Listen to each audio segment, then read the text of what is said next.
So, good afternoon, everybody.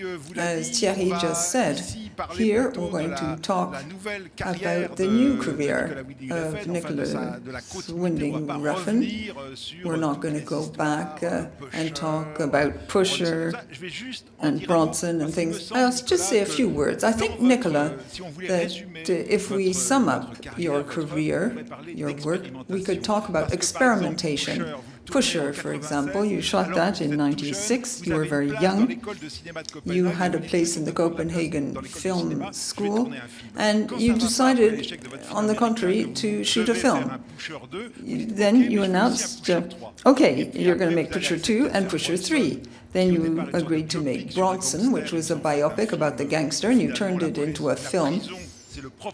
Prison is the very body of the gangster, and also you shot that amazing Viking film, Valhalla Rising. It's like a science fiction film.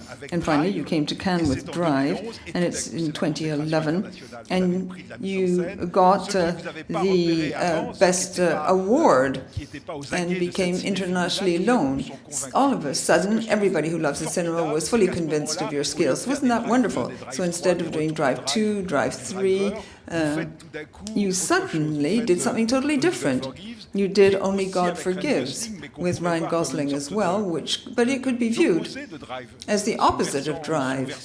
It's black side. And then you experimented with the Neon Demon. It's a female protagonist for the first time. Do you agree with this presentation of your work? Oui. Yes.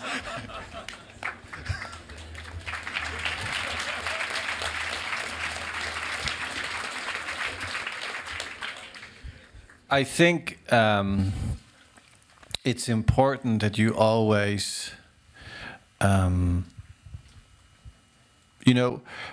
part of creativity in a medium like film that is very gigantic in its canvas.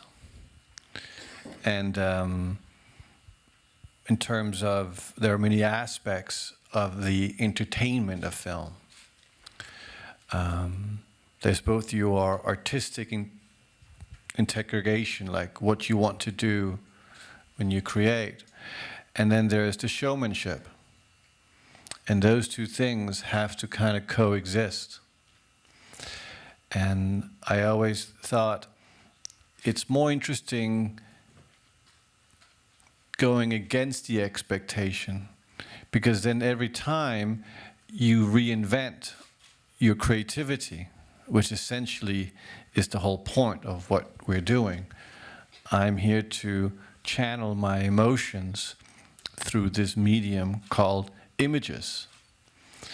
And so to me, it's always important to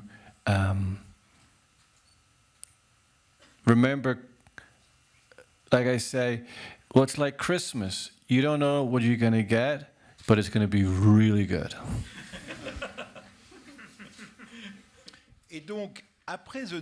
So after the Neon Demon, which here got a very positive welcome, why all of a sudden did you decide to go off on a tangent and work on a series? Why not make another film? I think that for a long time, ever since certainly following Drive and so forth, the evolution of the internet has had such an effect on us in terms of cinema. And I'm not a television person. I'm not somebody who watches a lot of television. But I got very interested in what I call YouTube filming, which means that my films, like Drive and Neon Demon and Only God Forgives, were constructed in chapters, like it would be sliced up and could be seen in different circumstances, and you can also see it combined, and you can also see it disconnected.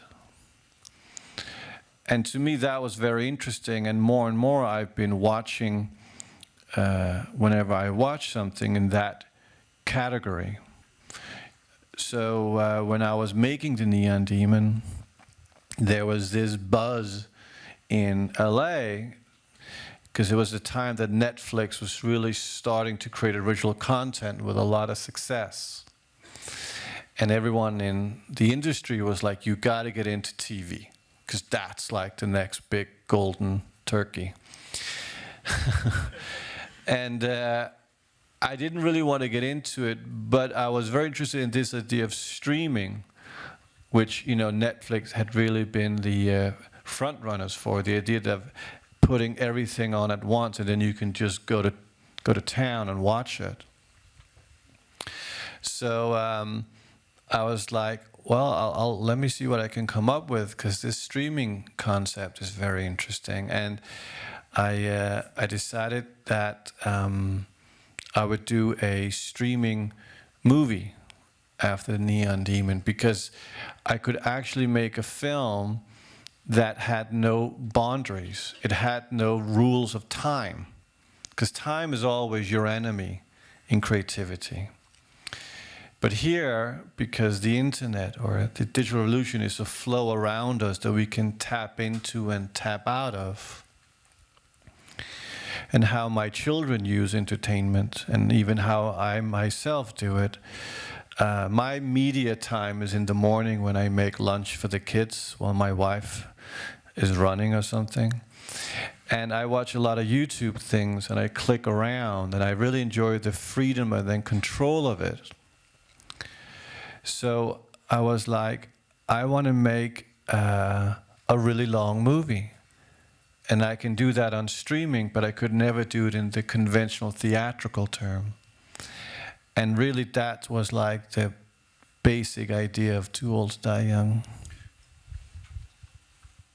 Donc l'idée, c'était de faire un film de So 13 the heures. idea was to make a 13-hour film right from the very beginning. You said that we're going to make a 13-hour film. You started to write without any constraint as to the length. Yes, because you know, streaming doesn't really have any length other than what is imposed by it by the industry. But the people that were financing it were very supportive of leaving me alone. They thought they were going to get a 10-hour show, and instead I did a 13-hour movie, and they were like, but you have to divide it up. And I said, all right. So then I divided it up in places that I thought it needed to be divided up. And then, of course, you suddenly had episodes running an hour or 2 hours, an hour and a half, or 1 minute. And so it kind of just became like a much more interesting way of creativity, because it was like painting a huge canvas and then afterwards slicing it up in pieces and then giving it out to the public, who then can basically put it together however they want. And if you want to see it in a linear fashion, you can do that. Or you could go on to the screening last night and just be transported into the middle of it. And that is really what creativity is all about. It is to transport yourself and the experience of the viewer into a form of artistic odyssey, of emotions that hopefully will penetrate the mind and then travel with you forever.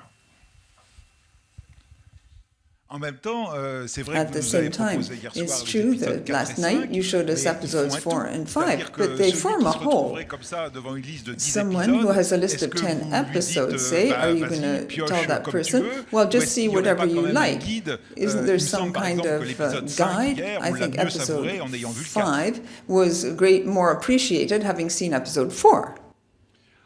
Well, I mean, anything that, you know, has a crescendo needs evolution. So I had basically, you know, so the beginning I should probably talk a little bit how, you know, how the show was created. So I was in a car, we were preparing Neon Demon in LA, and everyone was saying, you gotta get into TV. So I had this idea about religion and death. And then I came up with a title called Too Old to Die Young, which was like a riddle. And so I called Ed Brubaker. And Ed Brubaker is a marvelous beautiful, fantastic graphic novel writer in Los Angeles of comic books. And I said, how would you like to help me create this show? And it was going to be about death and religion in Los Angeles. And so he agreed, and we started working on it. And then we wrote, you develop an arc, and you write a Bible, and you do a pilot script, and all these presentable things to get it financed. And when the Neon Demon premiered in America, we were over there for the promotion, and Amazon, who was distributing the film in the US, was basically asking what I was going to do next, and I said I was going to do this show, I think. And they agreed to finance it. But, the terms were very much like it was going to be just me doing a long movie. And that kind of set off the whole process. And then we would do all the scripts and all the things that you do. But what happened along the way when I moved to LA for prep while we were still writing, and I shoot in chronological order, was that the 2016 election was happening in America. And I became very affected by what was going on in the US. So I decided to take out a lot of the narrative in the show and make it more about me channeling whatever I was feeling about the evolution of the US. And we shot the show while the presidency was won, and that whole thing became almost like an odyssey in itself for us. And I would write every night with the team and shoot during the day for 10 months. So it was literally like going into a studio and going a little bit insane at the end. So in the end, you shot this very long film, but in the same way as your other films, you tend to film in chronological order, and you rewrite a lot of things. That was the case of the Neon Demon. You rewrote things every night, and in the next morning, people added what you wrote in the night and the shooting in the previous days. And that's how you worked on this 13-hour film? Yeah, and it kind of was fucking with my brain, because doing that in a 6-week film is, fairly simple, but for 10 months. And because it kept on just, taking over my life in many ways. And, I always say, when I was younger, I maybe had a different approach and a different idea of what success was. But having been wiser, older, and become a father, I've come to an understanding, for me at least, that creativity is the process. At the end of the day, the result is what I consider dead space. It's now something that exists in the universe somewhere, but it is no longer mine, and nor am I very interested in it. What I'm interested in is the process of creativity. It is that of the moments that imprint your brain, the experiences, the idea of creativity being something that exercises whatever is inside of you. That's living. And there's joy and there's pain and all these things, but it makes you feel alive. Where the result itself, that's just, they aren't kids, so you can't really love them for very long afterwards. Mais votre co-scénariste, il était reparti chez lui, vous l'appeliez? But what did you do with the writer? Was he there, sort of on call all the time? No, basically I would shoot during the day, and then I would go into the writer's room with myself, Ed Brubaker, and I brought in another woman called Hallie Gross, because Alejandro Jodorowsky said to me that I had to have a mother and a father. So I went and got a mother. Alejandro Jodorowsky. Yes, Alejandro Jodorowsky. So I have this thing with him that I have to go and get approved by him whenever I want to do something, and we have a tarot reading, and then we talk about it. And when I came to him after Neon Demon, I said I want to do something for TV. He was like, yes, that is the future. There! And he points on his telephone. And I would tell him about the show and things like that. And he said, oh, fantastic, fantastic. And so later on, when we were in prep, I went to Paris again and had another reading. And this time he said, you need a woman. Okay, so I went and got a woman to help write it, which was brilliant because it was needed. It was like the other yin and the yang, or the 50%. And so they would basically meet up at night with me, and I would just dictate and start going through what I wanted to change and how it needed to change. And doing that again for 6 weeks is fairly simple, but doing it for 10 months every single day was a bit like going insane in a really funny way. Un film s'écrit 3 fois. A film is usually written 3 times. When you write the screenplay, when you shoot the film, but it's written also when it's edited. And when it comes to the editing, of course, you use your usual editor. But at what point in time does the editor intervene? He starts the editing while you're shooting. And then I imagine that was the case with 10 hours. As you shoot in chronological order, the episodes were done one after the other. But when you shoot 2, he's editing 1. Or does he start editing 1 when you're still shooting episode 1? Well, I mean, it was a bit of a learning curve doing something like this for me, like in terms of just the amount of material that I needed to produce. So Matt Newman basically had a team of editors that he would supervise. That meant that in terms of editorially, myself and Matt would be in contact every day, and then he would speak to the people that worked for him, and then we would fine cut every episode at the end. But Matt is someone that I bring in on script stage, so he was reading all the scripts while they were coming in, and we would discuss the scripts and so forth. So he became very much the anchor that kept everything sane around me, and kind of was overseeing also the whole post-production part of it. And you need that partnership when you're building something so giant. But it was very much about us editorially decisions. Then I would write it, then I would go back in the editing room and then want to change something, and then go back and reshoot it with something else that I need to rewrite. And it just became a constant idea of painting. It was literally like painting every single day. For someone who's colorblind, that's very, very difficult. Et l'autre personne dans And the other person is Cliff Martinez, who makes the music. He's very important because your films are written with silences and with music. They're not really chatty films like some others here in Cannes. And the series is no exception to that rule. There isn't that much dialogue. However, the music intervenes in very important moments. It's not an American-style film full of music. There are large segments of silence and then waves of music.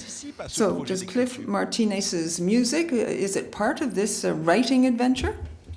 Cliff became like the third band member between myself and Matt. And so we're like the team, and both those people are brought in at very early stages. Even Cliff would read the scripts, and we would talk about what kind of sound or what kind of sensibility should the music, what would be the core rhythm of it, and so forth. So those two partners are basically part of building like the DNA of it.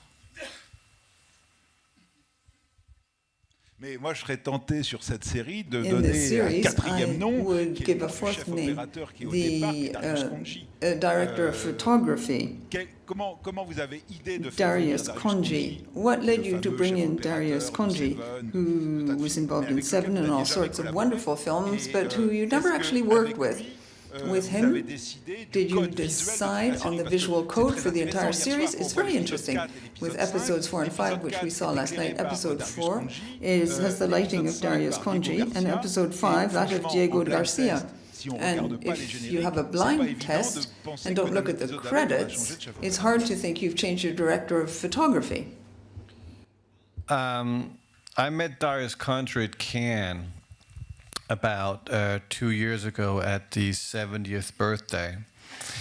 And we were both invited to a Kodak lunch, and we were sitting there next to each other, and we'd never met, so it was kind of awkward, like, how are you? Oh, okay. Because, you know, what do you say? I like your work. Oh, I like your work. So, strangely enough, a little bit like the car ride between Ryan Gosling and I, where we fell in love, like two teenage girls, Darius and I suddenly started talking about our iPhones and how much we loved our iPhones and how much we used our iPhones and the design of the iPhone and all the apps for the iPhone and what a great tool the iPhone was. And then we bonded over the iPhone. And we were both very intrigued of the camera of the iPhone. And that ended really successfully, that lunch, because suddenly we had something to talk about that wasn't just, I like your work, I like your work. Great. So a few months later, when I was going to LA to start preparing the show in August, I called Darius, because he had given me his number like a date, call me. And and I said, listen, I'm going to go to this show in America. Do you want to come and do it with me? And he said, yes. And I went, really? And then he said, yes again. And I said, okay, great. And so obviously somebody like him has a lot of things he needs to do. So he could only, you know, work for a limited time, but it ended up being almost 6, 7 months out of the 10th month's shoot. And it was just an incredible relationship between us. And what we would do is in between every single take when you were, you know, continuing to work, because I wanted everything to look like still photography. That was kind of the design visually, was it had to look like a still photography book of Los Angeles. I still love the idea of the single image. When I started making movies, I was all about capturing reality, which meant that the camera, you know, had to follow the actors. It could spin around in all different directions. It was a neutral documentarian entity that would follow the performance. And of course, when I made my first film, I was also very naive and arrogant, so it had to be really real. So all the cocaine was real. And all the violence ended up being real, because all of the cocaine was real. So that had issues. So, but I remember when I completed the Pusher trilogies, I was like, I'm no longer interested in reality anymore because I can never chase the real reality. So I became interested in unreality, heightened reality, you know. Like, you know, if Hans Christian Andersen was alive today, he would, you know, write fairy tales. And I became interested in the fairy tale DNA. So with Darius, every time we would just take our iPhones out and walk around like two teenagers, look at our iPhones, trying to figure out where to place the camera. And that bond and that creativity certainly gave the show a lot of special sensibility. And, you know, I'm colorblind. I don't know if you know that, but I'm very colorblind. So there were a lot of things I couldn't see. And Darius was very kind in then changing what he does so I could see it. J'aimerais que vous nous expliquiez, parce que vous le Could you dites explain souvent dans this les to entretiens us? que vous êtes daltonien, You keep mais saying you're concrètement, colorblind, il y a des but choses que je ne peux pas basically, voir. Par exemple, on you voit que say, votre cinéma I est create très things I marqué par le can't see. rouge et le Your bleu. cinema Alors, pour is vous qui êtes marked daltonien, by ça veut dire red quoi? and blue. What does that mean if you're colorblind? You need an expressionist lighting to distinguish between the colors? What's it like being colorblind? It's a plus in the end. It leads you to a special kind of creativity. Well, I don't know how to explain what's like being colorblind, because it's like, I don't know, I've never seen color. So I can't answer that. But I can say that creativity is about turning your obstacles to your advantage. Because there's no perfect creative situation. It doesn't exist.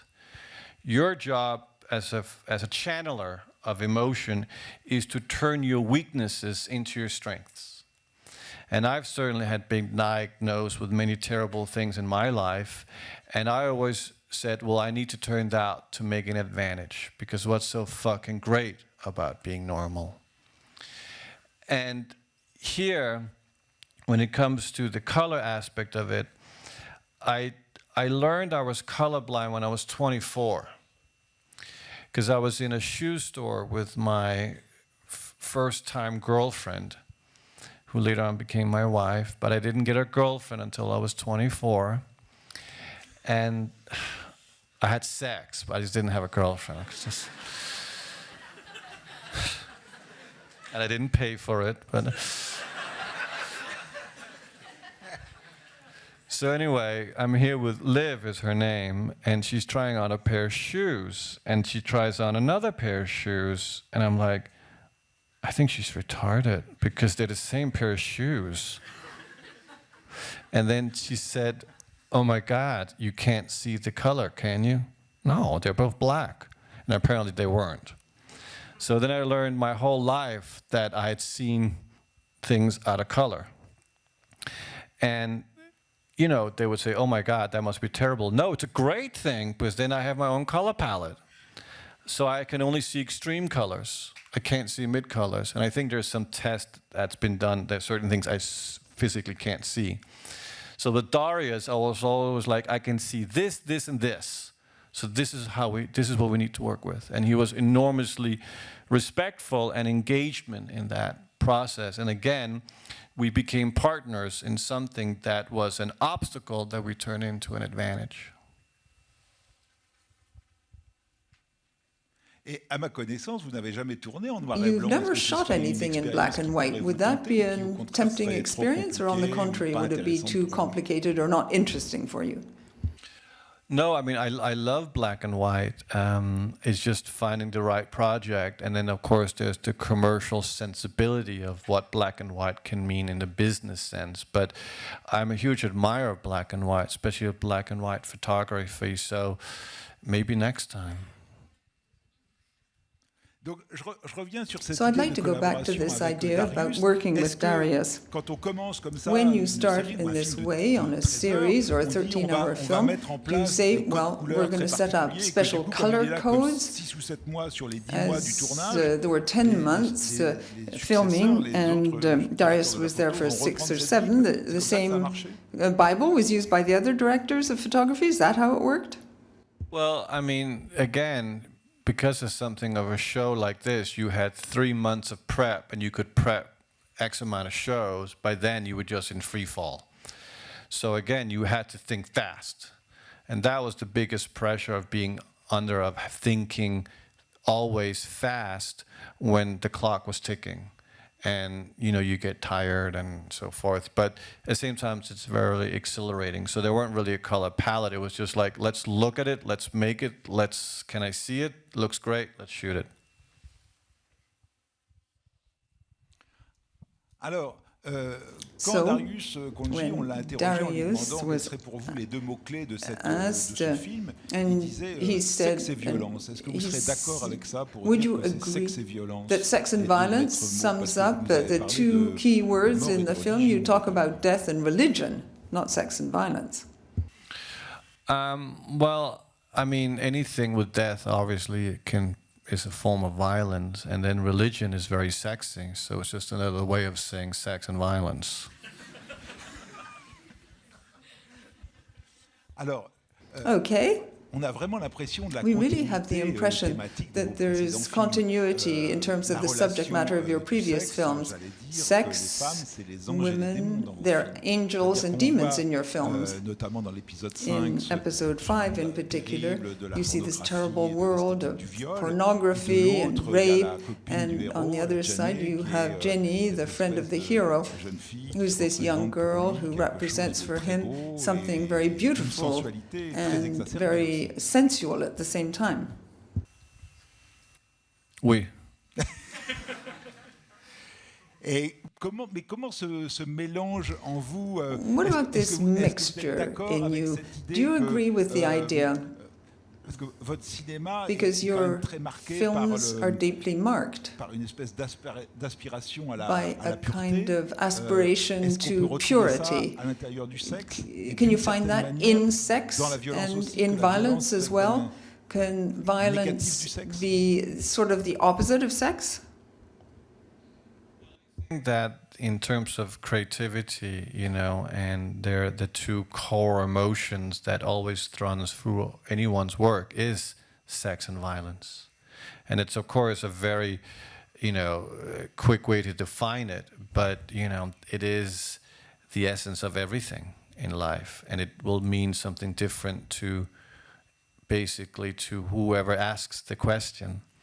But, you know, saying sex and violence is also a great way for me to avoid talking about what I do, because I don't really like talking about what I do.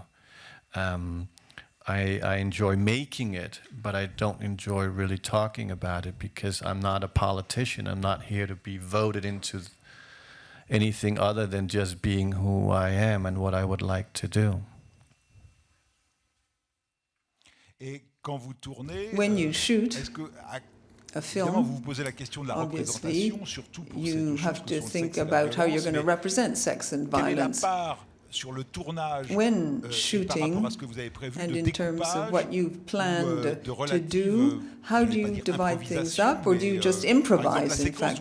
For example, the opening sequence in episode 4, you suddenly see the character, Miles Taylor, and his girlfriend on the bed. There's a sort of a choreography you imagined. Had you rehearsed that, first of all, or was it suddenly, during the filming, that things came together? No, that was rehearsed in the writer's room, where I would crawl around the floor trying to figure out how to do the scene. It's what we would do in the writer's room. But, you know, the thing about sex and violence, and it's maybe the wrong way of talking about it, but it is the essence of everything in our life. And it can then, of course, be dissected and in other means. But there's a sense of purity in the minimalism, in the idea that these are the two core things that runs through us. Of course, life is so much more complex, but it always comes to that in our subconscious. Just like perversion is something we all engage in deep down within ourselves, whether we like it or not. And the idea of creativity is that you can embrace things about yourself that is not accepted by normal society, and you can live it out in your fantasy world of creativity. And of course, that is what creativity is so powerful, because that is how you change the world. You make something sincere that comes from you into someone else, like a pregnancy, and then it hopefully stays with them and can, you know, travel with them for the rest of their lives. And what works, of course, is contradiction. Characters, interesting characters, are contradiction, because that creates dialogue, sometimes with yourself in your brain. And then, of course, the most important thing is silence. Now, I've done the whole yapping for 24-hour movie, but silence to me has always been, in a way, even though they say the eyes are the window to the soul, I believe silence is the actual insight to the soul, because silence and stillness is something we're so unused to, in a way, and especially nowadays when we're all thrown, you know, shiny objects around us that we follow everywhere. But the idea of stillness and silence actually is the revealing of the soul. It's the revealing of the person, really. And the more you can indulge in that, the more, in a way, uncomfortable it can become, and also the more enlightening. I mean, I don't know how many of you meditate. I don't. But apparently if you do, you reach some higher level. But in terms of creativity, I understand the DNA of that. And I also like speed, meaning that I like when things are slow and then suddenly becomes fast, and then back to slow, and then maybe something stands still and it goes really fast again. The idea of driving a car that's never running at the same length, but it jumps back and forth, is a great way to be titillating with speed. And we could say that violence in your films is in bursts. You have silence, but often silence is linked to a sort of a waiting period, as though you were adding emotion to the scene. And then there's a sort of a burst, like an ejaculation. It's like a burst of blood. The guy who's killed at the beginning of episode 4, the blood splashes over the window of the car. It's a sudden burst of blood. And you have the impression that your film and your preceding films too work in blocks of time. And in silence, you're waiting for something to happen, and it explodes all of a sudden. Oui. Is this something you look to produce in the writing stage already, or does it occur naturally to you? Something, you know, we all have our ways of working, and I just love the unpredictability of not knowing.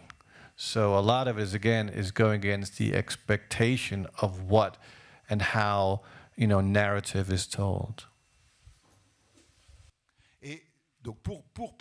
So to prepare the film, you go to California, you explored the area, you were there preparing things, and did the environment nourish your creation, the screenplay, the ups and downs in the film?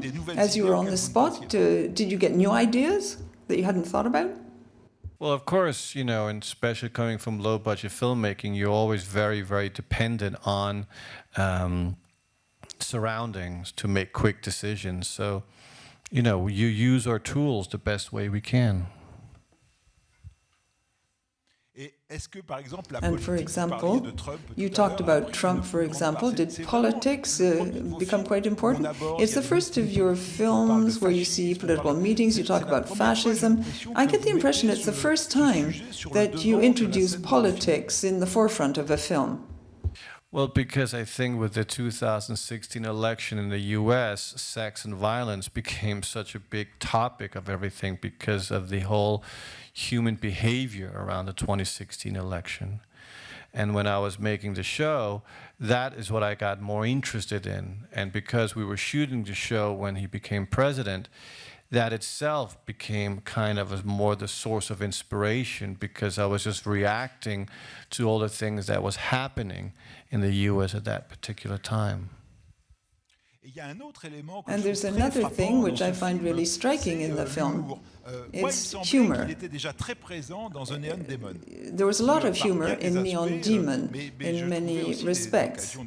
And I also laughed in Bronson on occasion too. But with episode 5, which we saw last night, in the car race, it's almost slapstick. It's not just funny jokes or a character who wants to make others laugh. The whole situation is funny. We also must have the impression that we could be in a Coen Brothers film. Oh, okay. Would you be tempted to make a comedy? Well, I think all my films are kind of comedic. Mais comique avec autre chose but dedans. Comical with something different. Well, it's like it again. I don't have like an agenda. I want to make this. I want to make that, or it has to be like that. I believe undefining is far more interesting, and you know, certainly if I'm expected to do something, I will always do the reverse, and you know. Why can't you just mix everything together? You have a little sex, you have a little comedy, you have a little violence, you got some visions, you got a little fetish, you got a little sex, a little violence, a little comedy, fetish, and you kind of rotate it like that.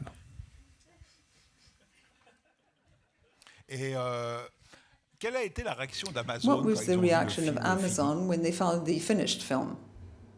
I'm sorry?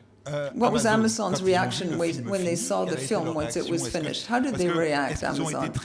Were they very present on the set, for example? Did they see the rushes? Were they surprised when they saw the completed film? What was the relationship with Amazon like? Well, it was great because they left me alone.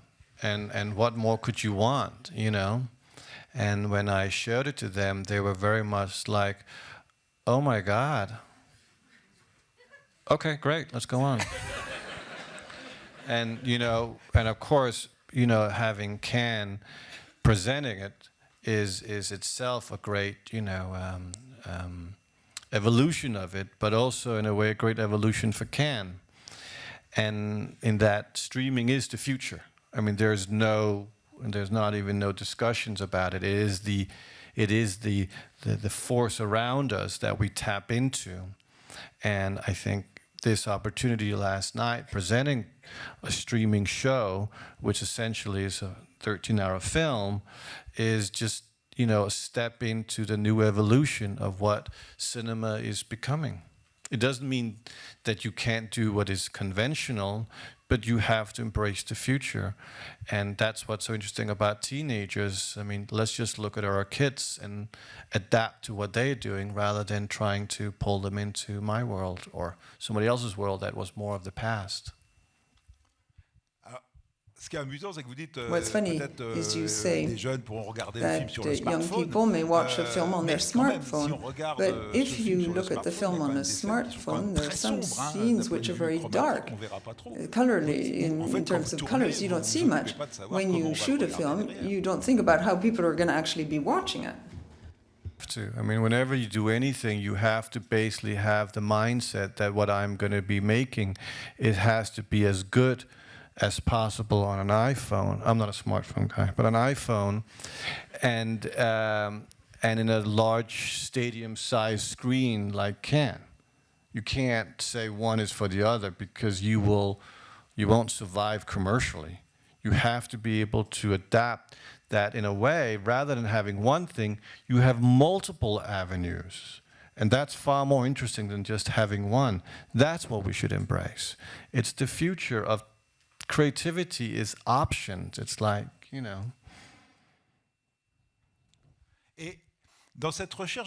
So, in seeking to be creative, you also have done advertising. For you, is advertising something that's really creative, or is it a way to earn money so that you can then create in a different way, a less, less of a money-raking-in way? Well, I mean, I've been very lucky making advertising for a number of years and with some great brands. And that itself is very satisfying creatively, and they give you a lot of freedom. But I guess when I make a brand and a commercial, it's probably equivalent to making a large-scale IP in America. And I enjoy it, but I don't know if I want to do more than a week of it and not, So I enjoy, making commercials when they're great because it is an artistic medium, In advertising, correct me if I'm not right, everything is very codified. The storyboard has to be accepted. You can't turn up and say we're going to shoot the ad in chronological order or do something totally different. You have to abide by what was decided with the person who's making the spot, the ad. That is, tends to be the usual way, and then sometimes you run into campaigns where they're more like they leave it up to you to kind of create your own thing, and sometimes you are basically just given a storyboard and can you just shoot this, and that's also great because then you can just become a craftsmanship and you wrap early and still get more money. So now that you have indulged in this streaming as an experiment, what stage are you at? What do you aspire to do subsequently? Do you want to revert to the cinema? Do you want to reach out to the public, bring spectators back into the movie theater, or are you going to continue with streaming? I'm talking about the immediate future, over the next few days and months. I want to make a new movie next year.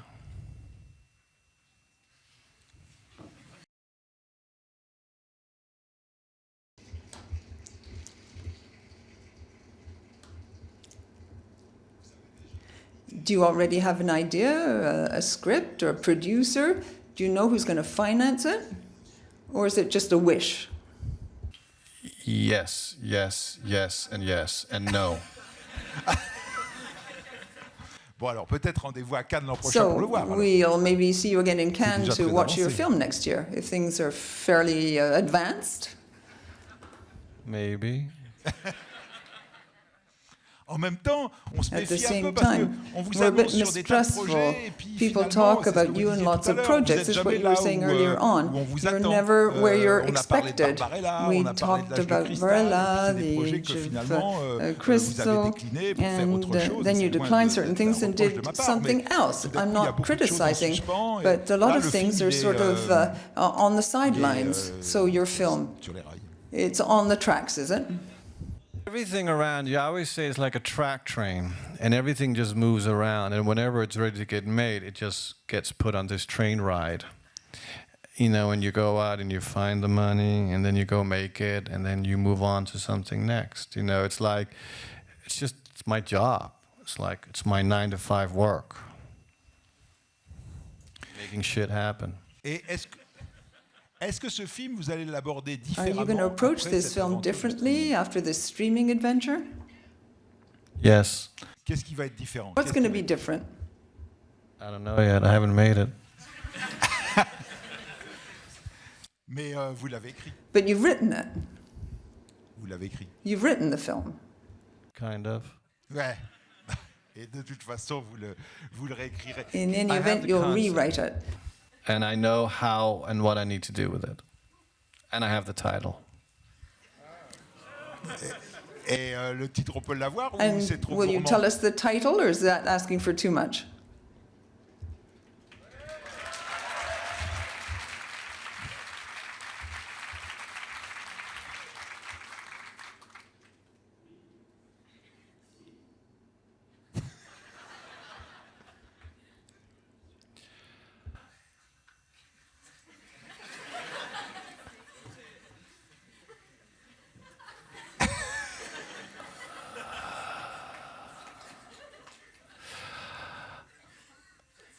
I'm going to kill you. Super. Super. Great. Fantastic. Et sans entrer évidemment dans les And of détails, course, without going pourquoi into ce sera the important details, de revenir au cinéma will it be important for you to go back to a film rather than say, I'll go and do more streaming? What is the cinema going to provide in terms of this new project rather than streaming? Why is the film better? I just think it's diversity again. I mean, having done something really, really, really long for so much, I mean, for 2 years of my life, I now want to go back and do something that's not as long. The thing about it is that cinema and streaming is not two different worlds. It's the same thing. The only thing that really changes is length, you know. And so I think that it's important just always do what you do the way you want to do it, and now you just have an extra canvas to indulge in, which is streaming. But at the end of the day, it's the same DNA, it's the same things you need to do. You need to be engaging, and you need to perform, and you need to entertain. Et vous qui êtes très cinéphile, And on sait que vous avez you un love amour du cinéma, de movies, tous les cinémas, you qui est adore all ancré kinds depuis of votre films. petite enfance, hein. Vous You've comprenez loved sur films les ever cinémas, since c'est you were Nashville, very, de very Robert young. Altman, et vous avez You depuis watched tout le temps au Nashville, cinéma. and Est-ce que you've c'est important always pour gone to vous, the cinema a l'expérience lot. de la Is the salle de cinéma? experience of a movie En tant theater que still important for créateur, you? c'est As a important, creator, mais, is it c'est important? forcément différent, même si And chez soi, obviously on a it's des going to be gros écrans, different, even if you have a des big screen at rétroprojecteurs et tout ça. home and L'expérience good de la salle de cinéma, projectors. c'est autre chose. The actual Est-ce que c'est experience of the quelque chose movie dont vous hall avez is envie, different. mais Is pas this something uniquement, that parce qu'on voit, you comme still vous l'avez dit tout à enjoy, l'heure, but sur not just d'autres that, écrans, because of course est-ce que there are c'est lots quelque chose of dont vous other pourriez pas vous mediums, passer? but you couldn't do without the cinema in a movie theater, presumably. Well, I love the cinema, but the thing is that my mother dragged me to see Nashville when I was 5 years old, and I remember it ending with someone getting shot on stage. And then we had to sit through Fat City by John Huston, which made a huge impression on me. But the thing is that I didn't discover cinema in the cinema. I discovered cinema on television. When I was 9 years old and we moved to America, we moved to New York from Copenhagen. Copenhagen had one channel and there was nothing on it. So I didn't really know television.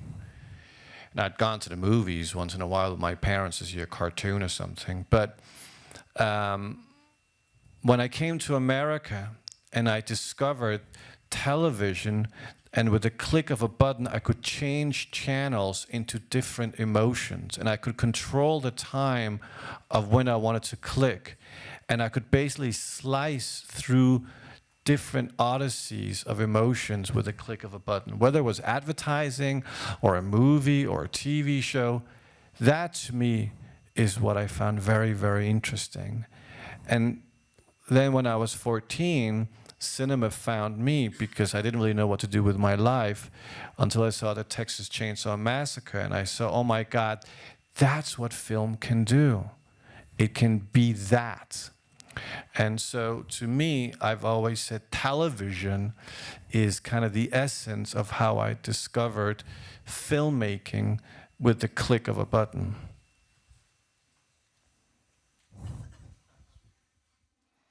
Et du coup, est-ce que la plateforme que vous avez lancée, the platform you've launched, that sort of follows on from this love you have for the cinema and TV. You have this platform by NWR, which is a free platform. Yeah, well, some years ago, I thought it could be interesting building like a foundation online, a community, a kind of streaming opportunity of culture.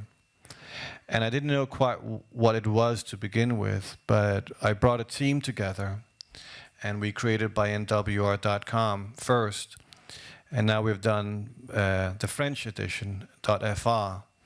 And it's basically, you know, a kind of arena for culture that is forgotten, at the same time what culture from the future will be brought to it. So, you know, because cinema has become so much a museum in context, you know, it was the idea to create an online museum of culture, and especially of film. At the same time, it's also not just about the past. You also have to move into the future, but you need to understand the past. And so now that we have kind of created this entity, this manifestation, it has a manifest, which is free, that now it's time to create original content, like we have the history of the past on it, and now I want to create the future on it.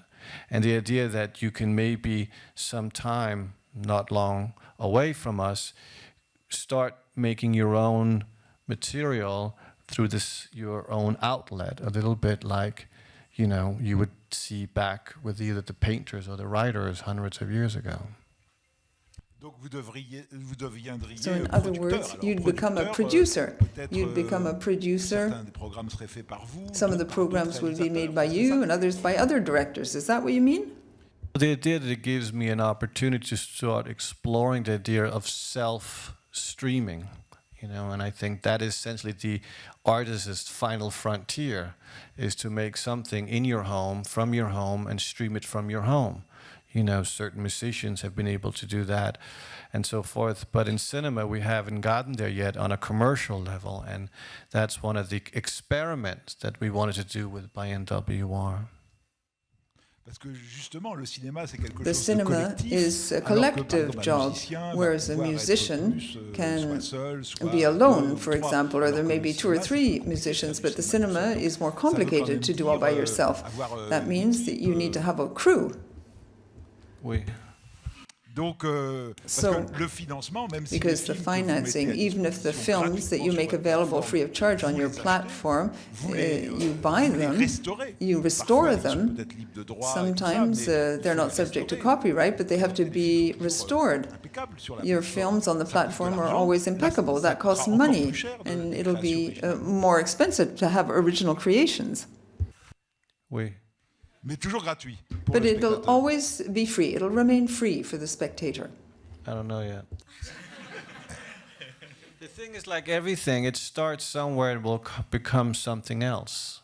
But right now, I do believe that the past is becoming free, because the idea of the online community that we can tap in, and essentially it exists somewhere.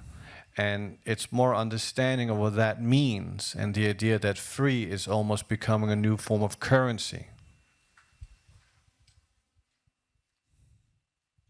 Mais du coup, est-ce que la création nouvelle serait dans l'esprit de la création ancienne qui est sur ce site? Like older creation on the site? It would focus on genre cinema, for example? I don't know. I mean, I don't look at things so specifically. It's more about what is interesting. In any case, there's something very specific on the platform. You refused to create a sort of a film faucet or tap. You classify the films according to theme, with new themes every 3 months, but then you flesh out the number of films proposed and the content. Some things will already have been published, or there may be things that people couldn't find, or things produced for the platform. The idea is not just to have a sort of a flood of images, a tap you turn on and get lots of images. I don't know yet. The thing about by NWR is it at a stage where it's just evolving and evolving and evolving. And, you know, that's the fun thing with any experiment. We don't know where it's going to end yet, you know. So I don't have specific answers yet because it's still just continually to become something that I don't know what it is yet, essentially. I just know what the aspirations are. But you can say, yes, online living is tapping on something and you have a flow of opportunities that basically like a faucet comes out like liquid. What is really surprising is that you are very complete as a person. You have this love of streaming, and at the same time, you're a bit of a fetishist. You love objects. You can see that in the way you film objects. But also, you are a great collector. You've collected, you still collected Japanese toys, and then posters, film posters. You have this book that's been published, and I recommend that everyone read it. It's called The Art of Looking. You have this collection of posters that you bought from a friend on the 42nd Street. And these are forgotten films often, but there we have some tangible remains. In fact, some of those films are on the platform now. I've always had the sense of collectomania, and I like things that are difficult to find, so it's just a habit. The problem is that I buy a lot of stuff and I don't know what to do with it, and my wife gets really angry at me, and then it sits in the cellar. Well, it ends up in the cellar or online, or what's extraordinary is that you've experimented throughout your life. You buy a whole set of posters and they turn into a book.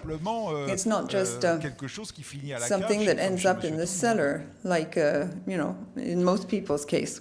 No, it doesn't, but that was an ultimatum from my wife. She said, either you're going to throw it out or you're going to do something with it. So I decided to, you know, do something with it. And but you see, it's how should I say this? When I was young and a lot younger, you know, I didn't want to become a filmmaker or anything like that. I just wanted to be really famous. And I didn't know quite how to do that. And it was something inside of me that craved that form of recognition, as well as the idea of creativity, but I didn't know what to do. I wasn't very good at, I couldn't dance, you know, I'm dyslexic, I couldn't paint because of my colorblind, and I'm bad with clay, and there's so many things I don't know how to do. I don't have a craftsmanship. So I remember, you know, I grew up in New York in the 80s, and I went to a lot of clubs, and what I saw was this idea of self-indulgence, self-exposing, the idea of the ego becoming the canvas. And that to me was very interesting, of using oneself as the source, as the ident. And through that, I think to me that became the canvas that I essentially gravitated towards, and it just happened to be film that helped me in that process. Alors, ce qui est marrant, c'est que What's quand funny on vous entend, c'est is that exactement l'idée listening de to Bronson, you, votre you film. have the idea of Bronson, your film. That's what your character says. I wanted to be famous, but I don't know how to draw, I don't know how to dance, I don't know how to sing. And it's his own body that becomes, in a way, the object. Vous aviez pensé à ce Did you think about that parallel? Bronson was a biography of my own life. And I was very cruel in that sense that I took somebody else's life that actually was a fake life, because he's born Michael Peterson, but he changed his name to Charlie Bronson as an alter ego. And so I decided to make a movie about my alter ego using Charlie Bronson as the canvas. So Bronson became like my autobiography of my life. Et sur ce qui est intéressant, c'est de suivre, par exemple, un film comme Night Tide, le film de Curtis Harrington. Curtis Harrington's film, Night Tide. Vous le découvrez en discovered affiche. Vous le mettez dans through a votre poster. livre, You put et it après, in vous your en faites book, l'acquisition and then pour you votre site. bought it for your site. Il est sur un des premiers trimestres du site. In one of the first few months of the site, the Night Tide, and it's in episode 4 of Too Old to Die Young. Last night we had an excerpt from it. Comment ça se passe? Tout d'un coup, vous How tombez does amoureux this de ce work? You film suddenly fell in et love vous lui with the trouvez de film, multiples and you usages. found all sorts of different ways of using it. Yeah. I mean, Night Tide is an absolute fantastic movie, and I highly recommend it. And it was one of those films. Curtis Harrington was an American director that was very good friends with Kenneth Anger in the 50s, and they would make experimental movies together. And Curtis then went into more mainstream Hollywood, where Kenneth Anger continued doing experimental films. And Curtis's first film was Night Tide. And I met Curtis before he passed away, and he was a very sad person because he felt all his life had basically been bad luck, except Night Tide. And so when I got the opportunity to buy Night Tide, I just bought it in a sense, for Curtis, who had passed away many years ago.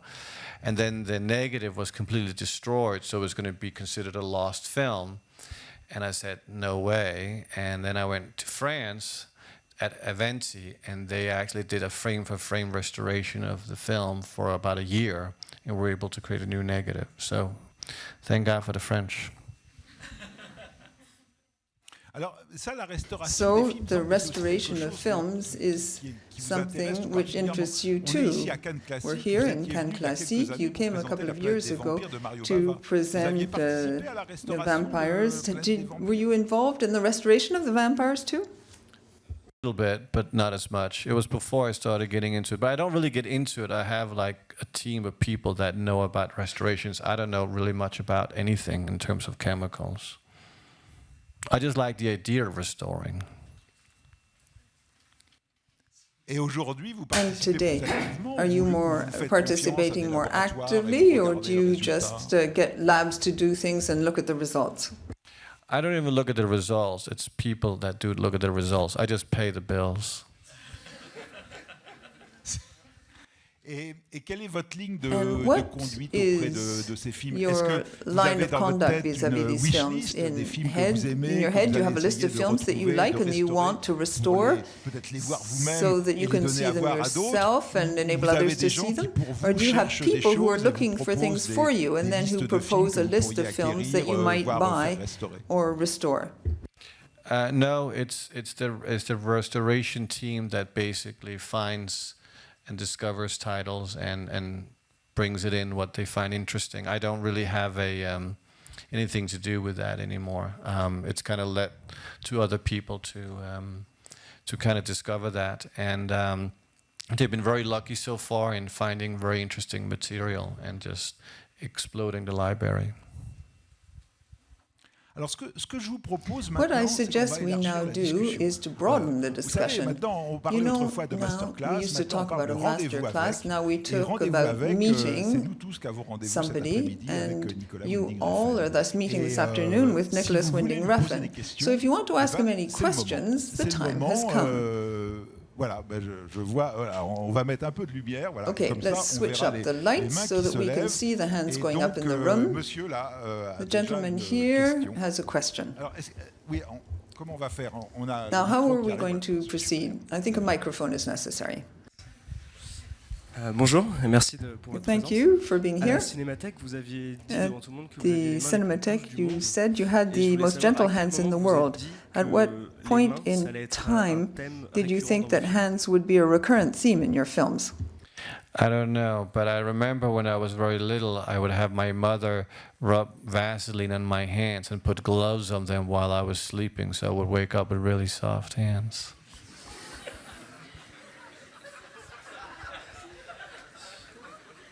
It's true.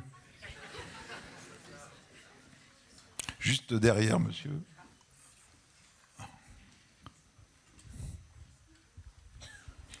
Hi. You talked about Alejandro Jodorowsky, and I wanted to know how your relationship with Hideo Kojima, who we saw in the fourth episode yesterday, affected your work, and maybe if you what's your relationship, for example, with other medium like video game or something? Well, I have a huge admiration for video games. I get very dizzy when I play them. So I'm not an active gamer, but I very much like spending time with Hideo, and I find it very inspiring what he tells me and what I tell him, and it's just a great collaboration. I mean, maybe something will happen next year or something.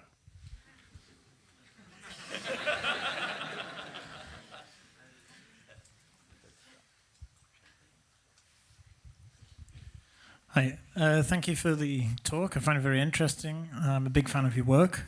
But you mentioned you don't like to talk about your work, so I'm curious, why are you here? Because they said they wouldn't talk about my past work.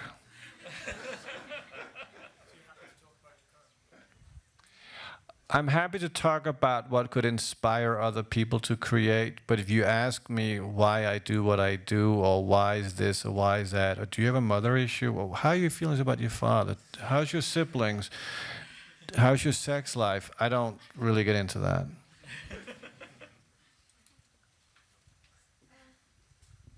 Hi. So you mentioned that you were shooting in chronological order for Too Old to Die Young, and usually on a producer point of view, that's usually not advised because of budget reasons, and TV is also usually on tight budgets, so how did you balance that with the vision you had? I am the producer.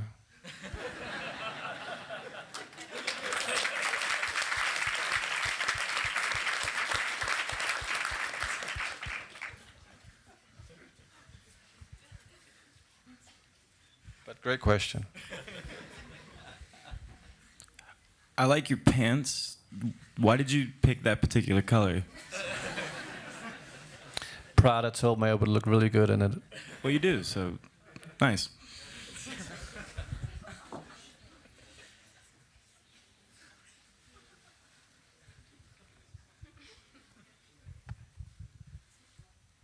Hi, I'm a big fan. I have these two for you. I wasn't sure if it was okay to give. You very much. Can give? Well, thank you. You should come up yourself. Oh.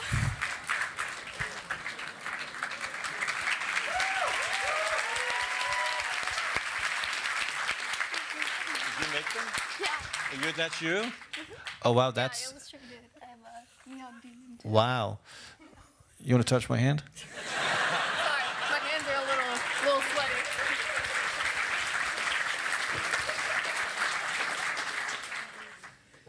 Can you feel the softness? Yep. These are the softest hand you'll ever feel from a man. Thank you very much. It means a lot. Thank you.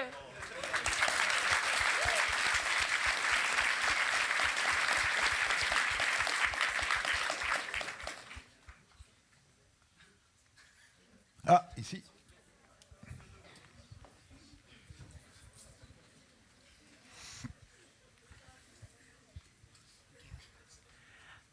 What's something you're looking forward to seeing in the film industry? Like in the years to come, or something that you're excited about right now? I mean, I find VR very interesting. I don't know a lot about it, and I certainly get very dizzy, but I find it very intriguing. And, you know, that's, for me at least right now, a frontier that I'm most intrigued by and would like to investigate more into. Here, här uppe. You talk about a lot about your writing process, and you say you rewrite each night. But I'm so confused, like as DOP myself, I would be so confused if my director rewrote every night. Like, how do you communicate with the rest of your team the next morning, what you're shooting? You just tell them what you are going to do today. Perfect. Thank you.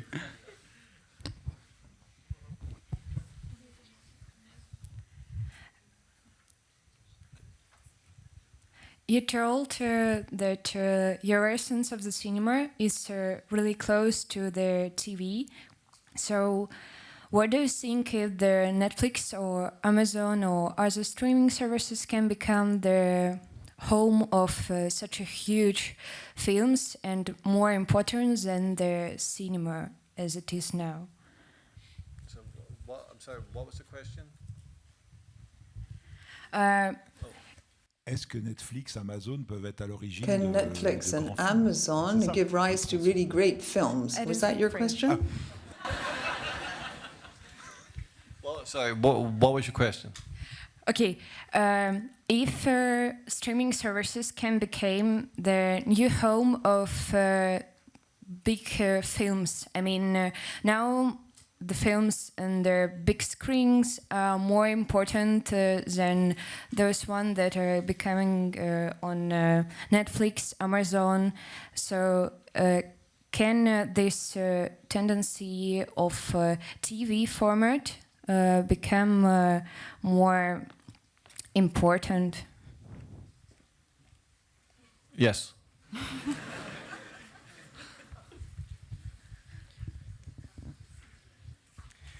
Hello. You seem to be very free in your creation and experiments, but do you have like a fantasy project?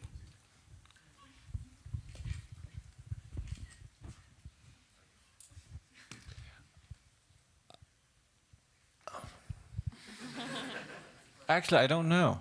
That's a good question. Do I have a fantasy project? Not now, but probably before I die, I would say, God damn it, I wish I could have made it.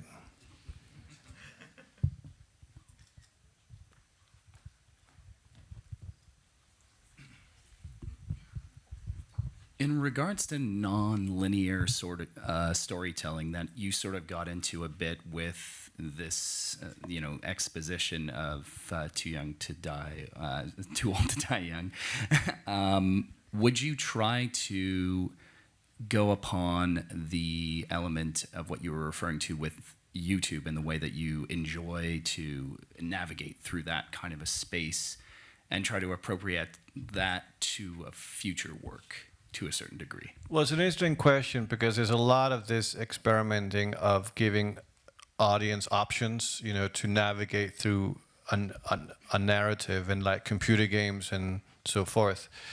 I tend to enjoy a point of view more than anything else, and I believe generally it's common for people to want to be, you know, taken on an odyssey that has a clear point of view.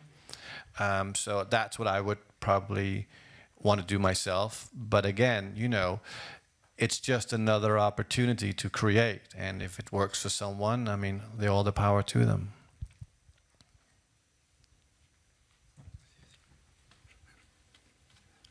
Je peux parler? Ok. Bonjour, déjà merci d'être venu. Thank you for having come. It was great to hear you. You said that you had very soft hands. Okay. Du coup, tout à l'heure, vous avez dit que vous aviez les mains douces. You said you had very soft hands, and I wanted to know what the secret was behind the softness of your hands. It was my mother putting Vaseline in my hands and socks on when I was little.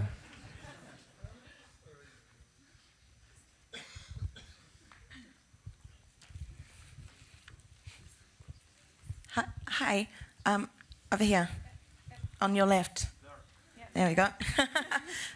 Will you come and talk to us about your soft hands on our online interview show?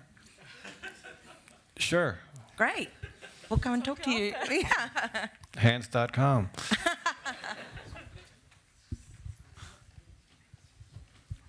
Hello, I'm here.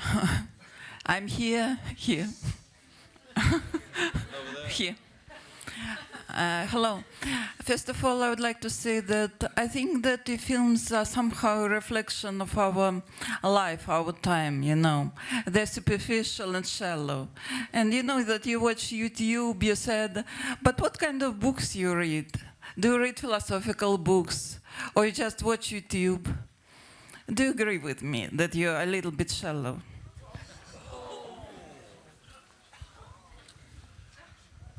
Well, that's an interesting question of what is shallow, you know, and I think that obviously I can be attacked for being shallow, but why? Because I don't tell you what to think?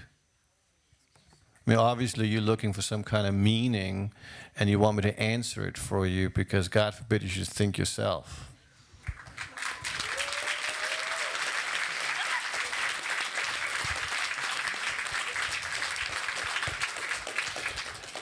And it is with that attitude that every single young person here will say, get the fuck out of here.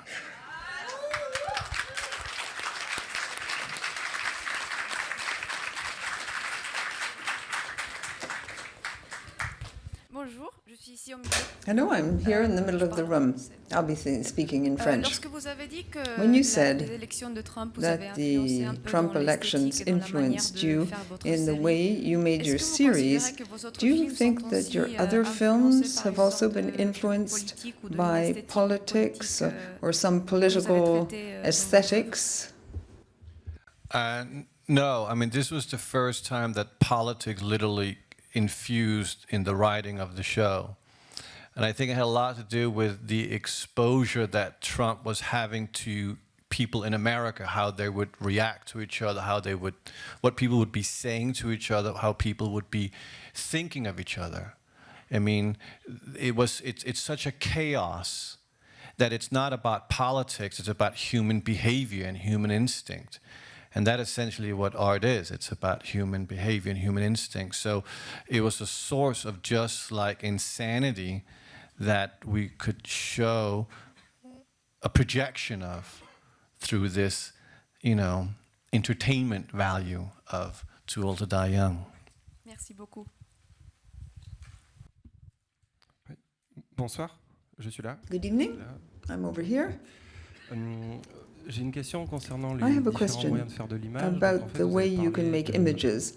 You talked about virtual reality and video games, which you said interested you, and also, what about the iPhone? You said that you had a whole conversation on iPhones. Could you make a film on an iPhone? And what is your relationship with actual spools? Actual what? With film, with a spool of film, a reel. Oh, I haven't shot film in 10 years. I love the digital image. I love the artificial sense of the digital image. And I love the iPhone. I mean, I think the people that are working in the iPhone is just fantastic, and my kids are doing it, you know, and so it's the device that you can do everything. There's no longer an excuse not to create. Let me put it like that. Hello. So you talk about, I'm right here, sorry. You talk about falling in love with Ryan Gosling for your previous films and enjoying shooting 13-hour movies with Elvis Presley. Do you tend to write your parts for actors or have actors in mind, or do you really find the actors that fit the parts that you write? Well, I'm very self-indulgent. So I'm totally absorbed in myself. And so that means that I take everything from my point of view. So I don't write with necessary people in mind. And it's more about who can portray whatever it is that I have, and at the same time, who can contradict it? And when I met Miles, when we first met, we had a meeting at my house, and we would just sit and look at each other for a long time. You know, I would ask him a question, he would answer, I would go, But in my mind was saying, oh my God, he looks like Elvis Presley. If I can make a 13-hour movie with Elvis Presley, what more American can it become? Thank you.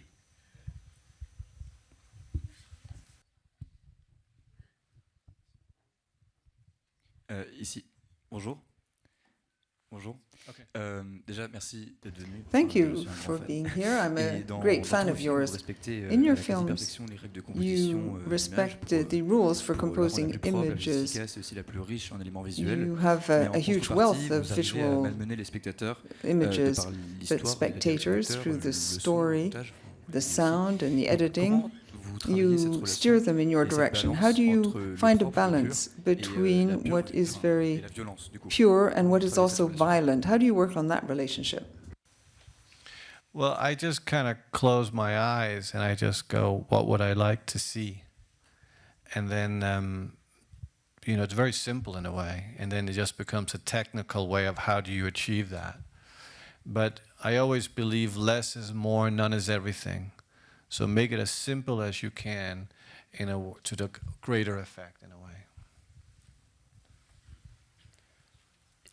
Hello, right here. Will we see on your platform movies made by new film directors who will be launched in the cinema industry thanks to it? Yes. All right, thank you.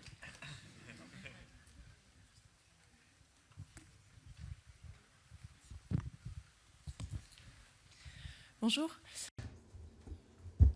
You make your weakness an advantage. Do you know how do you do that? Well, I can't tell you how to do that, but it's more like waking up and looking yourself in the mirror going, if I can't do this, okay, but if they can do that, what can't they not do? Do you know what I'm saying? So it's like looking at, well, I don't have enough money, for example. I can't achieve this. Okay, fair enough. Other people can, but what they can't do is that. And then you can turn that into your advantage in different ways. Or I'm dyslexic, for example. I'm very, very dyslexic. I can't write a sentence, really. And I'm not going to stop that from being a writer. I'll just have to dictate it to someone who then writes it down, you know. So it's about accepting what you're not good at and not being inhibited by it, but actually becoming the opposite, making it your force in a way.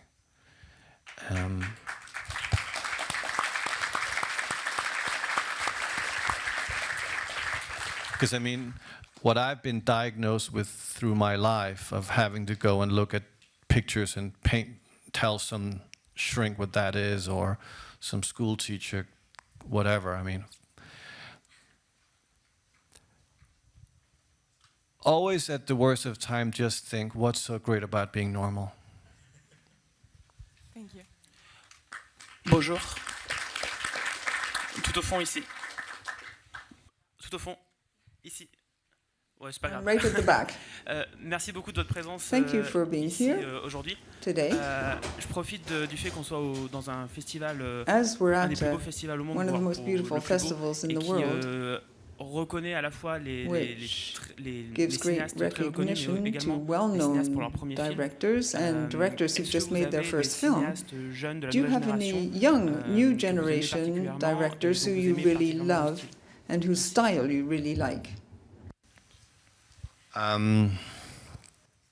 It's always a tough question because there's so many great ones, both old and new, that I made it kind of a habit of never naming anything, because then the ones who aren't named call you and say, why didn't you name me? And so I just think there's so much talent, and there's so much beauty, and there's so much energy that, you know, it's what saves the world from going crazy is creativity. And we all have the ability to create. We all have the talent to create. Doesn't really mean that it's any good, but a lot of people don't like what I do. But then, what the fuck do I care? I can only make what I want to make. And the great thing about streaming or the internet is that there will be people that will feel the same way. So it doesn't really matter what anybody says, because there will be people that will appreciate it, or vice versa. And that's the beauty with the internet, is that there's no longer any control. There's no gatekeepers, there's no authority, there's no elitists. There is just, are you into it or not? And that's all I can ever ask of anyone, or vice versa, if I were to experience something. Does it speak to me? And I would say, to survive in that, it's just very simple. Just be sincere. Make what you want to make 100% how you want to do it, because that's the one thing God can never be taken away from you.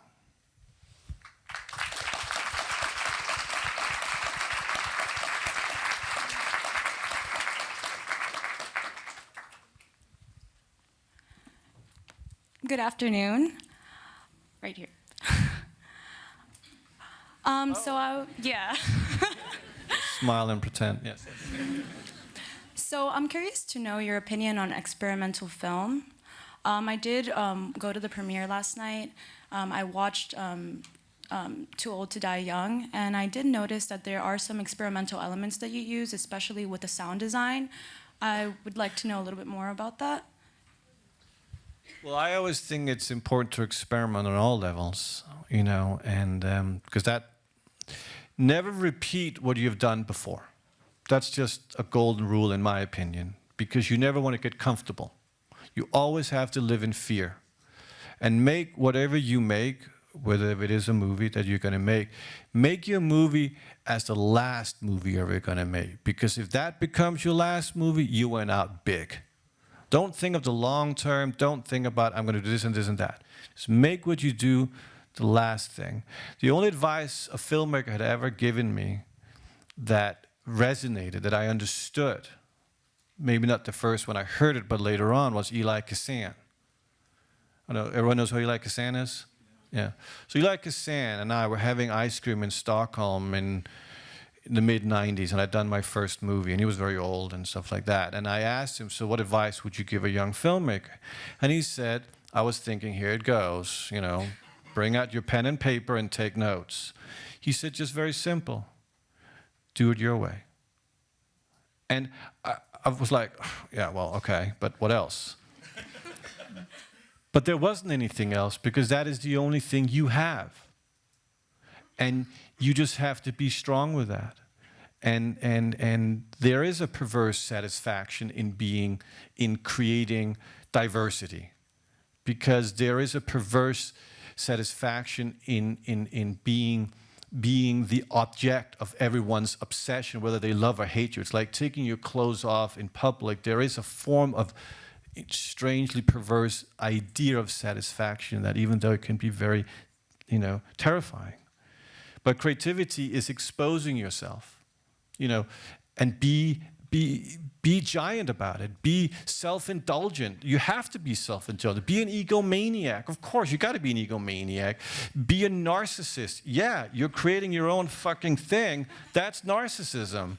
But there's nothing wrong with that. You should indulge in it. You should. It's like cocaine. Just do more of it. Thank you.